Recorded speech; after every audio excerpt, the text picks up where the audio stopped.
Om Swastiastu. Hari ini saya akan mempresentasikan tesis saya dengan judul Pengembangan LKPD berbasis HOTS untuk meningkatkan keterampilan berpikir kritis peserta didik kelas 3 sekolah dasar pada materi perubahan wujud benda. Sebelumnya, izinkan saya memperkenalkan diri. Nama saya Imade Aditya Wiranata. Selanjutnya, latar belakang masalah dalam penelitian ini terdiri dari harapan, kenyataan, dan solusi. Adapun harapan dalam penelitian ini yaitu peserta didik diharapkan dapat mengembangkan pengetahuannya. Guru dapat menjadi fasilitator bagi peserta didik dengan menghadirkan kegiatan yang membuat peserta didik mampu berpikir dengan tingkat tinggi dan mampu untuk berpikir kritis. Salah satu alat penunjang yang dapat membantunya yaitu LKPD yang berisikan soal-soal HOTS. Kemudian pada kenyataannya, guru memiliki permasalahan dalam mengembangkan soal berbasis HOTS untuk pembelajaran IPA. Guru mempergunakan LKPD yang didapat di sekolah yang hanya berisikan soal dengan kemampuan berpikir tingkat rendah. Adapun solusi yang ditawarkan yaitu dikembangkannya suatu LKPD berbasis HOTS untuk meningkatkan keterampilan berpikir kritis peserta didik kelas 3 sekolah dasar pada materi perubahan wujud benda. Selanjutnya, adapun identifikasi masalah dari latar belakang yang telah dipaparkan, yaitu 1, peserta didik kurang memiliki kegiatan yang berbasis HOTS yang mampu menunjang mereka untuk memahami pembelajaran perubahan wujud benda.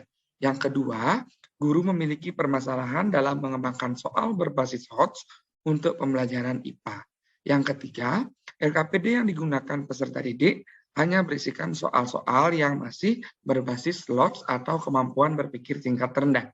Yang keempat, desain yang kurang membuat peserta didik tertarik dalam untuk mengerjakan LKPD. Selanjutnya, adapun batasan masalah dalam penelitian ini, yaitu permasalahan dapat dibatasi dan difokuskan pada pengembangan LKPD berbasis HOTS pada materi perubahan wujud benda agar dapat meningkatkan kemampuan berpikir kritis siswa di sekolah dasar.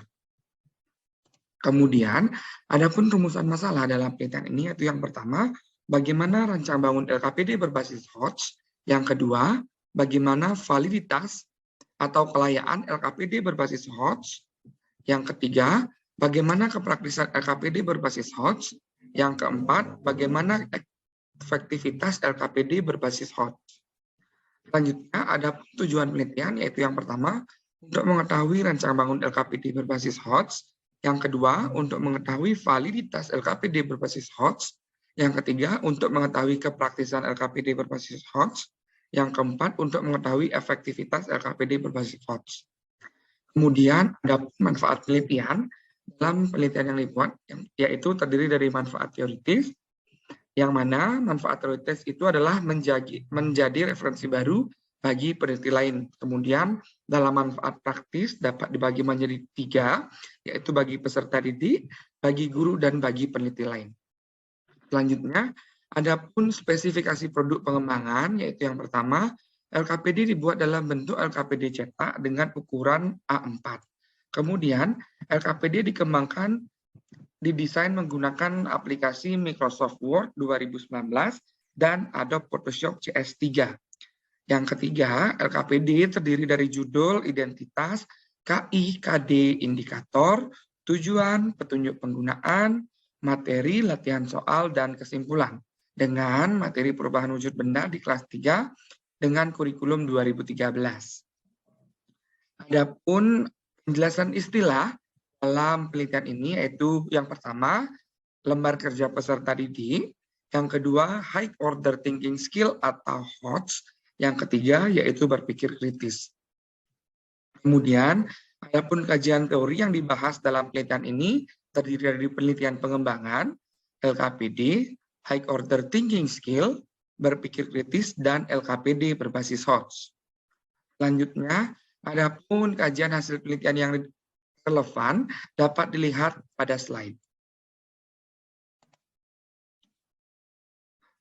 Selanjutnya, ada kerangka berpikir penelitian ini dirancang, yaitu yang pertama untuk meningkatkan kemampuan berpikir kritis siswa, diperlukan suatu media yang memiliki soal HOTS. Dan di dalam pelaksanaannya di sekolah, guru juga sudah dibantu dengan media LKPD. Namun, LKPD yang digunakan di sekolah masih memiliki desain yang kurang menarik, serta menggunakan soal-soal yang hanya berbasis LOTS atau soal yang berbasis kemampuan berpikir tingkat rendah, sehingga diperlukan suatu lembar kerja peserta didik berbasis HOTS untuk meningkatkan kemampuan berpikir kritis siswa kelas 3 sekolah dasar pada materi perubahan wujud benda. Selanjutnya, adapun model penelitian menggunakan model pengembangan ADDIE, yang mana model tersebut adalah memberikan kesempatan untuk melakukan setiap evaluasi di setiap tahapannya, yang mana dalam tahapan ADDIE terdiri dari 5 tahapan. Yang pertama tahap analisis, yang kedua tahap perancangan, yang ketiga tahap pengembangan, yang keempat tahap implementasi, dan yang terakhir tahap evaluasi. Selanjutnya, adapun prosedur pengembangan dalam penelitian ini, yaitu yang pertama dari tahap analisis. Di sini yang dilakukan adalah pertama menganalisis karakteristik peserta didik, yang kedua menganalisis isi atau konten, dan yang terakhir adalah menganalisis kompetensi dasar dan indikator yang akan dipergunakan. Kemudian dalam tahap desain, adapun kegiatan yang dilakukan yaitu yang pertama merumuskan rancang bangun, yang kedua merumuskan software dan hardware yang akan dipergunakan, yang ketiga mendesain cover LKPD, yang keempat mendesain isi LKPD, yang kelima menyusun RPP, dan yang terakhir menyusun instrumen penilaian. Kemudian dalam tahap development terdiri dari 3 tahapan, yaitu yang pertama merealisasikan blueprint atau rancang bangun, yang kedua mengembangkan isi dan desain LKPD, yang ketiga adalah melakukan uji kelayakan produk kepada para ahli. Kemudian dalam tahap implementasi terdiri dari 2 tahapan, yaitu yang pertama melakukan uji coba produk kepada peserta didik, dan yang kedua melakukan pretest dan post-test untuk menilai efektivitas dari produk yang dikembangkan.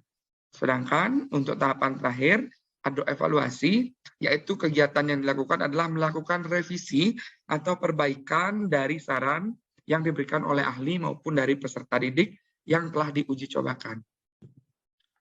Kemudian selanjutnya ada uji coba produk. Di sini terdiri dari desain uji coba, di mana desain uji coba ini terdiri dari 3 tahapan. Tahap yang pertama yaitu memberikan angket kepada ahli isi, ahli desain, dan ahli media pembelajaran untuk menilai media. Adapun subjek uji coba yang pertama adalah ahli isi atau ahli materi, kemudian yang kedua ada ahli media atau ahli desain pembelajaran.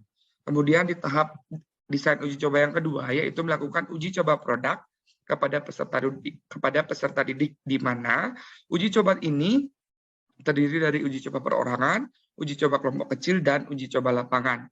Untuk uji coba perorangan menggunakan subjek uji coba sebanyak 3 orang siswa kelas 3. Untuk uji coba kelompok kecil menggunakan 9 orang siswa kelas 3, dan untuk uji coba lapangan menggunakan seluruh siswa kelas 3. Kemudian untuk yang tahapan terakhir adalah menguji efektivitas media yang dikembangkan, yaitu dengan menggunakan pretest dan post-test. Adapun subjek uji cobanya adalah seluruh siswa kelas 3. Selanjutnya ada jenis data. Jenis data yang digunakan dalam penelitian ini adalah jenis data kuantitatif dan jenis data kualitatif. Kemudian yang nomor 4 ada metode pengumpulan data. Metode pengumpulan data dalam penelitian ini menggunakan metode kuesioner atau angket.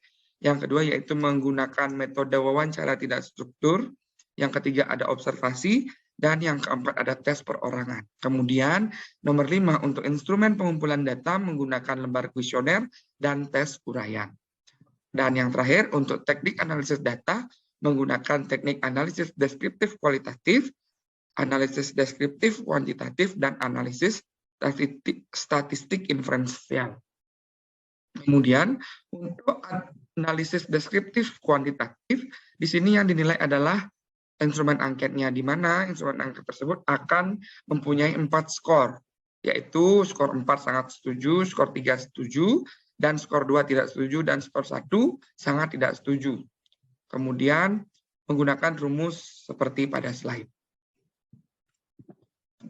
Selanjutnya, untuk analisis statistik inferensial, di sini yang dianalisis adalah hasil pretest dan post-test siswa. Uji yang digunakan adalah uji T berkorelasi dengan rumus seperti pada slide. Kemudian, sebelum kita melakukan uji T, tentu aja ada uji prasyaratnya terlebih dahulu, yaitu uji normalitas dan uji homogenitas yang menggunakan rumus pada slide. Baik, mungkin sekian presentasi yang bisa saya paparkan untuk hari ini. Akhir kata, saya mohon maaf dan saya ucapkan Om Santi Santi Santi Om. Terima kasih.